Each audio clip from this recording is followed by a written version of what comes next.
Look, là, on va parler des rumeurs de trades. Là, j'ai hâte de vous entendre sur ça parce que vous êtes tous des grands fans de James Harden et des Houston Rockets. Et non, vos tests sont priceless. Vous pensez quoi justement? On a entendu. Alors, pour mettre les choses en contexte, il y a la position de head coach à Philadelphie Sixers qui est disponible en ce moment. Mike D'Antoni serait un candidat en fait qui serait assez primé pour ce job-là. Sauf que de ce que j'ai compris, de ce que j'ai entendu, lu et tout, il pourrait potentiellement ramener aussi James Harden à Philadelphie avec un échange pour en fait ce serait Joel Embiid en fait qui irait à Houston. Qu'est-ce que vous pensez? Tu sais, Johan, c'est quoi? Je vais envoyer ça de ton côté pour commencer. Quand t'entends tout ça là, qu'est-ce que tu penses de ça un peu là? Le gars il secoue la tête là pour ceux qui. Ouais, non, je sais pas, mauvaise idée. Ah ouais, ok. Je pense que D'Antoni, s'il y va tout seul, c'est bien, mais Ouais. je pense qu'il y a une pièce à échanger à Philadelphie. Comme je l'ai dit, hein, Ben Simmons et Embiid, ça marche pas. Ça marche pas. Ouais. Le truc d'un joueur qui maintenant dans un système de NBA comme ça refuse de shooter à 3 points. C'est clair. C'est mort. Parce que, en fait, il y a toujours le truc où, tu vois, Zaf a pris l'exemple de DeRozan, tu vois, et genre, Kobe aussi, c'était un shooter à 2 points, tu vois. Mais en même temps, DeRozan, il ouvre le floor. Parce qu'il aimait. Parce que c'est un joueur qui, en fait, c'est son point fort. C'est juste son point fort.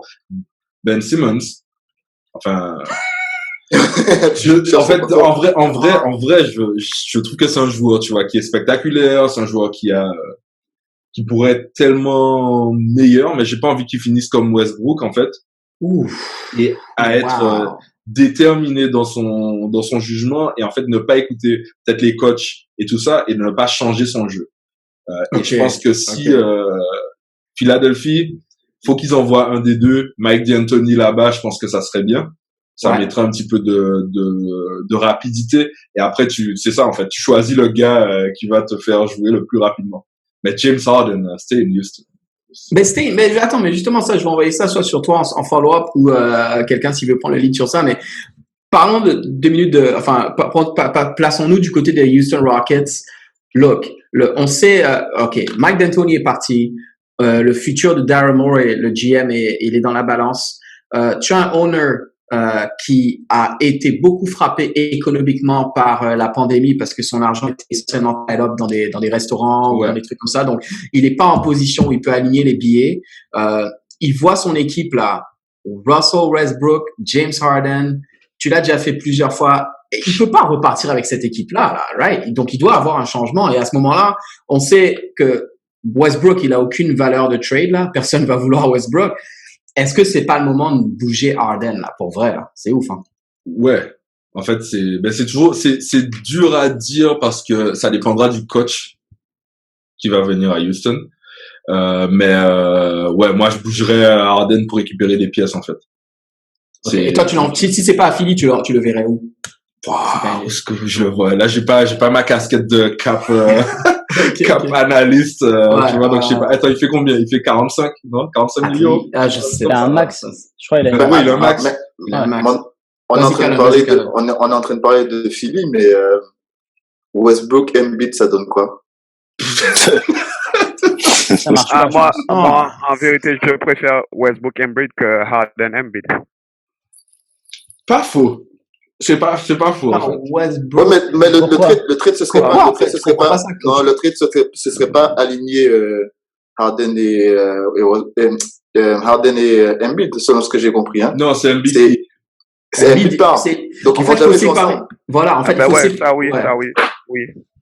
Si j'ai Embiid et Westbrook et Embiid dans la même équipe, ça peut fonctionner, en fait. Parce que, mais je les vois plutôt à Philly qu'à Houston. Oh wow, ok. Oh wow, donc toi tu penses qu'ils vont trade, mais oui, mais Houston va jamais trade pour Ben Simmons en fait, non? Why not? Ils ont pas de hauteur. C'est vrai qu'ils ont pas de hauteur. Mais il apporte quoi? Mais tu vois, c'est ça. Vas-y, Zaf, excuse parce que Zaf veut dire. Non, mais en fait, non, mais ce que je me dis, c'est qu'un Harden Embiid, tu vois, avec Harden qui shoot beaucoup et Embiid qui peut récupérer les rebonds peut fonctionner. Par contre, tu vois, si tu regardes au niveau au-delà du basket, niveau affinité, etc., Harden veut jouer avec D'Antoni, donc la possibilité que Harden suive D'Antoni, c'est quelque chose de possible. Harden aime bien jouer avec Westbrook, même s'ils ont perdu cette année, ils sont assez potes. Donc, à voir comment il accepterait de jouer, par exemple, un Harden avec Embiid ou un Westbrook avec Embiid. Enfin, il y aura séparation dans tous les cas. Ouais. Par contre, je suis sceptique sur l'arrivée de D'Antoni à Philly. Tu le verrais plus où, toi? En fait, si c'est pour recréer un nouveau Houston, mais sur la conférence Est, tu vois pas trop l'intérêt, en fait. Tu vois? Ouais, il a fait ça. Il était avec les Knicks, non? Il a essayé ça. Avec les Knicks, c'est le même style de jeu, tu vois. Aussi. Mais justement, c'est le même style de jeu. On a un correspondant à Philadelphie, là. Monsieur Mehdi, là, toi qui as vu cette équipe évoluer pendant des années. En fait, la question que je te pose, et après tu pars dans la direction que tu veux avec ça, mais est-ce que tu penses que ça marche encore, ce truc de Embiid, Simmons, ou non, ça marche pas, on l'a vu, il faut les séparer. Et s'il faut les séparer, lequel des deux tu envoies, en fait? Ben, c'est clair que ça marche pas, hein. Après tant d'années, il n'y a pas de progrès du tout. Ouais, je pense qu'il y a du changement à faire. Et ouais, trust the process. On a trust the process. Il y a toujours, il y a pas de progrès, en fait. Ben après, pour voir lequel des deux qui doit partir, moi, je pense que c'est Simons. Tu vois, ah ouais, le potentiel. ok. Ouais, le potentiel de Embiid, voilà, quoi, il est immense. Et il n'y a pas beaucoup de joueurs comme Embiid, en fait. Tu vois, même si, bon, je hate Embiid, tu vois, je hate Embiid, mais quand tu regardes la NBA, il n'y a pas beaucoup de joueurs comme Embiid, en fait. Peut-être Jokic, et d'une certaine façon, c'est même pas la même chose au niveau physicalité. Ouais. Et donc, je me dis que, ouais, si un gars qui doit bouger, il y a plein de Ben Simmons, quoi. Il y a plein de Ben Simmons en NBA. Et ouais, moi, je pense que Embiid doit rester et il doit construire un truc autour de Embiid, en fait. Et je pense que ce serait une erreur s'ils font Embiid bouger et ils gardent Simmons. Mais Embiid, c'est un risque. Risque de blessure. Ouais, c'est un risque. Hein. C'est un risque de blessure, mais tu vois, il n'y a pas beaucoup de joueurs comme Embiid maintenant. Ouais. Un autre joueur qui est sur le... Ouais, je vois. Un autre joueur qui donc après, je sais pas comment ils peuvent construire autour de Embiid. Là, maintenant, faut voir. Mais je pense pas qu'ils vont bouger Embiid, en fait. Je pense que c'est la pièce maîtresse maintenant pour les Sixers pendant un bon petit moment. Et on verra, quoi. Après, Simon's gotta go, tu vois. Le Kardashian curse. Le Kardashian curse. Non, c'est un bon joueur. Simon, c'est un bon joueur, tu vois. Mais après, je pense qu'il y a beaucoup de joueurs qui peuvent le remplacer, en fait. Mais justement, qu'il aille aux Spurs, en fait. Qu'il aille aux Spurs. Aux Spurs. Qu'il aille aux Spurs. Yo, let's remain friends. C'est bon, parce que Coach K est fan des Spurs, là. Kala, une question que j'avais pour toi, justement, parce que je suis d'accord avec Mehdi dans le sens où j'aurais gardé Embiid, mais Embiid, il a besoin d'un point guard qui shoot, qui peut créer, tu vois, et un joueur qui est disponible sur le marché, ce serait Chris Paul. En fait, est-ce qu'un pairing Chris Paul à Philly avec Embiid, wow, what do you think about that? Je sais pas dans quelle mesure c'est possible. Je demandais à mon expert du cap, Johan, là, mais qu'est-ce que tu penses de ça? Où est-ce que tu vois Chris Paul, en fait, aller par la suite? Alors, pour moi, c'est beaucoup mieux. D'avoir ces deux-là. Ces deux-là, c'est beaucoup mieux. Alors, Chris Paul, je déteste le joueur, hein. Je suis pas fan du tout du joueur. Mais, en fait, c'est un gars qui pourrait apporter un plus à n'importe quelle équipe. Si il va aux Bucks, top, super. Si il va à Philly, il va changer la culture de Philly. Alors, il va changer la culture de Philly, oui et non, parce que tout à l'heure on parlait de D'Antoni et je pense qu'il y a des coachs qui à un moment qui sont arrivés au summum de leur système. Et voilà, D'Antoni pour moi c'est ça. D'Antoni faut qu'il passe GM ou qu'il fasse autre chose, quoi. Pour moi son système ne fonctionne plus. En plus, on va réunir Chris Paul et D'Antoni. Je sais pas si c'est bien, en fait, hein. Il y avait mais en fait, hein. Ouais, je sais pas comment, on sait pas comment Chris Paul l'a vécu, en fait, cette situation. Il a pas très bien vécu, en fait, quand on se débarrasse de lui. Tu vois, donc, je sais pas.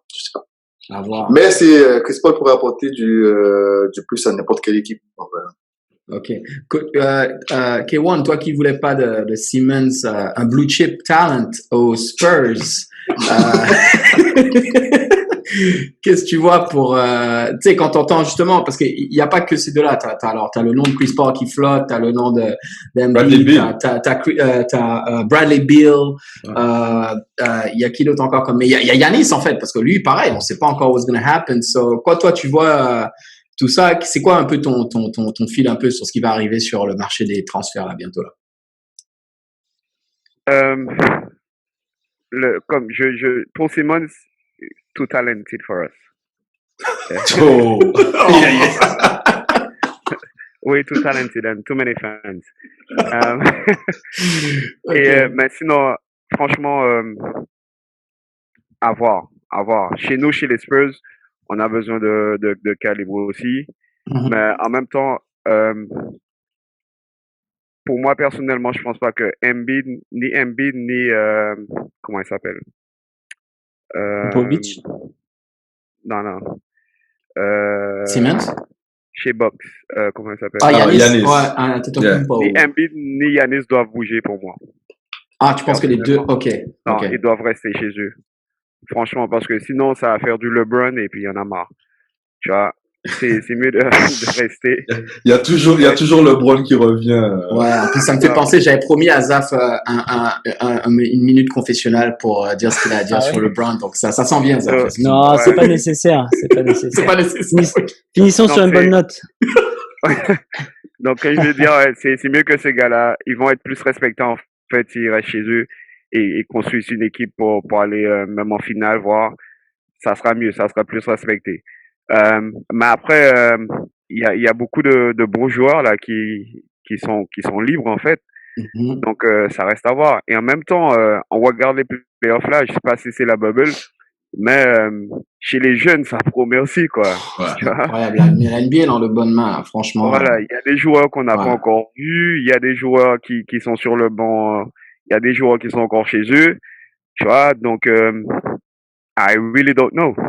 Ouais, c'est ça. Mais ouais, et en fait, je vais rebondir sur ça. Je vais envoyer ça à la direction de Tatane. Après, vous pouvez réagir, bien sûr. Mais en NBA, c'est toujours, tu sais, il y a toujours des trades qu'on voit pas arriver. On se fait complètement blindsided. Et là, ce qu'on voit avec les playoffs, mine de rien, surtout sur les équipes qui restent là, c'est que, enfin, qui étaient là encore en course, c'est que on pensait que les big men étaient morts. Mais en fait, il te faut un big man. Là, regarde, si les Lakers vont en finale et gagnent le chip, et entre Dwight Howard, Anthony Davis, t'as Jokic qui est à l'ouest. Effectivement, Embiid est très et il a beaucoup de valeur. Il est très valuable, quoi, tu vois. Est-ce que vous voyez, par exemple, je balance juste un truc comme ça, mais Dallas pourrait pas. Moi, mon trade de rêve là, envoie Embiid à Dallas avec Luka Doncic. T'as un playmaker, pick and roll, et t'as des shooters autour, et I mean, that would be so great. Yeah, that would be mad. Franchement, c'est super. Franchement, c'est top comme idée pour 55 matchs par an. Franchement, maximum 55 matchs. Je suis pas sûr que Dallas ait envie de ça, tu vois. Mais tu renvoies. Tu te débarrasses de qui si t'es Dallas? Pardon, on fait ça. Par contre, attends, je pense qu'on a du background noise. Ouais, voilà, thanks. En fait, si tu te débarrasses de qui pour un bid, pour moi, j'aurais envoyé le squad, en fait. Pour vrai, là. Pour vrai, man. Tu gardes Curry et t'envoies le squad et des draft picks. Mais t'envoies Porzingis aussi. C'est ce que j'allais demander. T'envoies Porzingis, G. What? Mais non. Oh, wow. Pour un bid. Non, t'as besoin de Porzingis. Pour aller contre les Lakers avec leur hauteur, t'as besoin de Porzingis. I'm sorry. Est-ce que vous voyez Golden State, et là, c'est n'importe qui peut répondre sur ça, parce que on ne parle pas d'eux, ils ont le contrat de Andrew Wiggins qu'ils vont packager sûrement avec le deuxième pick de la draft. Ils vont pas garder Wiggins, là. Ils vont aller chercher quelqu'un. Qui est-ce que vous les voyez arriver à choper, là, justement? Alors, déjà, alors, non, il est pas américain. Tragédie, Wiggins. On est d'accord, hein? Non, tragédie, les gars. Sérieusement. Il est pas canadien? He's kidding. Canadian tragedy. Canadian tragedy. Voilà. Tragédie canadienne, parce que le gars est bourré de talent.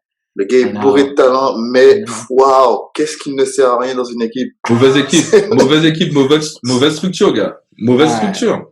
Il a pas, enfin, le mec, il s'est fait bouger par LeBron, GM LeBron, non? C'est ça qui s'est passé dans son pour Kevin Love. Ouais, c'est ça. Ouais, pour Kevin Love. Il arrive à Minnesota. Minnesota a fait quoi avec des joueurs? Franchement, en fait, quel joueur, à part KG, est sorti, Butler.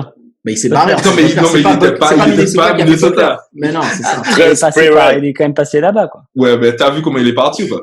Ouais. Tu vois? Non, mais là, ils ont une bonne base, là, avec Russell et Towns. Ouais, mais ils vont pouvoir faire quelque chose. Enfin, ils vont pas. Alors, ils vont pas. Ils vont. No defense. C'est n'importe quoi. Russell et Towns. Mais vas-y, continue. Excuse-moi, mais ça, j'y crois vraiment pas là, tu vois. Ouais. Non, mais c'est en plus, ils veulent faire venir celui de Phoenix là, comment il s'appelle pour réunir ils veulent faire venir Booker pour réunir les trois parce qu'ils ont joué ensemble. Ouais, mais si tu Phoenix, pourquoi tu lâches Booker? Tu vas jamais lâcher Booker. Ça serait ce serait historique. Non, mais en fait, c'est le but des GM de Minnesota, c'est de réunir les trois. S'ils arrivent à faire ça, ils vont jamais faire ça malheureusement. Ouais, pour moi, D'Angelo Russell, c'est le nouveau James Harden, man. C'est le genre de. Non, t'as plus. Pas gagné, man. Like, mais moi, je l'aime beaucoup, hein. Moi, je trouve que c'est un très, très bon joueur, en fait. C'est juste que, et je pensais vraiment qu'il allait pas être une monnaie d'échange à Golden State, mais c'est vrai que, bon, Golden State, t'as pas besoin d'avoir le même type de joueur comme ça. Et Wiggins, en vrai, les gars, enfin, Wiggins, tu l'envoies à qui? Parce que moi, je vois très bien le joueur qui va venir, hein, si pas. Vas-y, c'est Giannis. Bah oui. C'est Giannis. C'est le meilleur trade. Vous pensez que ça se fait, ça? C'est le meilleur trade. C'est le meilleur trade. Pour moi. Donne-moi le package. Parce que ils vont pas trade Giannis pour Wiggins et le second pick, là. There's no way. C'est quoi le package, là? Faut que tu aies un package. Je pense qu'ils vont devoir lâcher, moi, j'ai dit Draymond Green. Qu'il lâche. Ils vont devoir lâcher quelque chose de gros et récupérer quelqu'un d'autre, tu vois, peut-être avec Giannis, faire un free-way trade, un truc comme ça. Mais je pense que s'ils doivent lâcher Draymond, pour Giannis, tu lâches Draymond, ouais. Pour Giannis, pour Giannis, tu lâches quasiment tout le monde, hein. à part Curry et les top, tu vois, tout ce qui est top 10 joueurs, tu lâches n'importe qui, tu lâches tes picks. Giannis, c'est un joueur comme ça tous les 10 ans, donc. Mais bon, les hits, tu vois, genre, je pense que l'Est aussi a de bonnes cartes à jouer pour Giannis. Donc, comme Kiwan disait, ça serait bien qu'il reste. Moi, je suis pas trop dans le truc où genre tu dois rester dans ta franchise. Enfin, si les gars ils t'aident pas à gagner, mais qu'est-ce qu'il dit au final? Parce que j'ai pas suivi depuis qu'il a dit qu'il traversait les murs comme un super-héros. Qu'est-ce qu'il dit récemment? Est-ce qu'il dit qu'il finalement il a changé d'avis ou il reste sur sa position? Non, il dit rien. Là, il dit rien, mais là, en fait, je t'explique. L'avenir de Giannis, là, on s'en fout de qu'est-ce qu'il dit. C'est l'organisation, à savoir les Bucks, à se dire, OK, on a déjà eu plusieurs superstars qui ont dit qu'elles allaient rester, qui sont parties. Tu vois, ça arrive souvent, tu vois. Là, maintenant, c'est à toi de te dire, est-ce qu'on est prêt à essayer de pousser et essayer potentiellement de le perdre pour rien, OK, parce qu'il va juste partir en free agent, ou est-ce qu'on est confiant qui va rester avec nous. En fait, Giannis, c'est plus lui la décision. Hein. Si Giannis se fait, parce que lui, il va pas, c'est soit il part en free agent, soit il se fait échanger. Et s'il se fait échanger, c'est la direction de l'organisation, quoi, tu vois. Toi, t'es les Bucks, tu l'échanges ou pas? Non. Toi, non. Sachant qu'il peut potentiellement partir pour rien, en fait. Absolument pas. Tu risquerais ça? C'est ça. Est-ce que tu veux risquer ça, en fait? Ouais, construire autour de lui, ouais, c'est une option, mais, enfin, les Pelicans nous ont montré comment ils ont construit autour de AD, quoi. C'est ça, en fait. Ça qui est chaud, quoi. Moi, Yannick, je sais pas, hein. Je sais pas s'il finit, pour moi, je sais pas s'il finit sa carrière à Milwaukee. Et si je dois mettre un bet, là, c'est un non, là. Mais quand t'es les Bucks, en fait. Au moins une année en plus. Ouais, quand t'es les Bucks, en fait. Donc, il part, voilà, et t'as tout perdu, en fait. Comme disait Zaf, c'est un gem en fait. Quand t'es les Bucks, t'es pas sûr de retrouver un joueur comme ça. T'es perdant tout le temps. Sur un échange, tu vas tout le temps perdre. Voilà, tout le temps. Ok, attends, regarde. Mais je suis d'accord avec toi. Je suis d'accord avec ta logique que s'il part en free agent, tu perds beaucoup de trucs. Mais je pense que l'objectif numéro 1, avant de se dire on va le trade, tu sais, je pense que Giannis va dire bon bah ok les gars, moi je veux partir, donc échangez-moi et essayez d'avoir une valeur peut-être pour aider, tu vois. Il y a des joueurs qui font ça des fois, plus des joueurs en fin de carrière en général, mais je vois bien Giannis avec sa mentalité faire ça. Je vois mal Giannis partir en free agent et laisser son équipe couler comme ça. Et honnêtement, moi, ça me dérangerait pas que Giannis aille dans une autre équipe, mais j'aimerais pas qu'il aille dans une top team, tu vois. Qu'il aille par exemple, s'il va aux Warriors ou aux Heat, ils sont déjà des équipes qui ont établi qu'elles étaient des équipes des title contenders, tu vois. Ok. Pour moi, s'il va là-bas, c'est un LeBron move, quoi. T'as pas besoin de faire ça. Il est capable de faire son truc. Il est capable de construire son équipe. Mais il va aller où? Ça veut dire qu'il va au Knicks juste pour te faire plaisir et tout. Mais non, mais ça sert à rien. Il va pas aller au Knicks. Il va rester à. Tu vas pas aller aux Warriors. Non, mais tu vas pas aux Warriors. Les Warriors, ils ont fait quoi cette année? Ils ont fait quoi cette année? C'est ça, en fait. C'est normal, avec les blessés, mais arrête. Là, c'est de l'hypocrisie. C'est fou. Effectivement. Attends. D'accord avec ouais, c'est anyway, non, écoute, les gars, on va wrap up sur ça. De toute façon, j'ai hâte de voir un petit peu comment ça va évoluer. On va continuer à suivre les rumeurs. Comme d'habitude, un gros merci à ceux qui écoutent le podcast, qui nous regardent via le YouTube channel. N'oubliez pas, mettez les likes, les commentaires, subscribe, ça me permet de continuer à faire ce qu'on fait ici. Merci à vous, les gars. C'était vraiment sympa. Et merci, Michael, pour tous tes commentaires. Michael, je sais pas, ouais. Merci beaucoup. Ok, c'est bon, ça à Michael et à tous les autres, ça fait plaisir, ça ici. Et puis, on se retrouve donc bientôt pour un nouvel épisode. On va parler, la prochaine fois, on va parler finale NBA. Les finales, les finales. All right. Donc, merci à tous. Et puis, on se voit la semaine prochaine. Ok? Take care, guys. Salut. À plus. Ciao. Préservez-vous, les gars, parce que le soleil.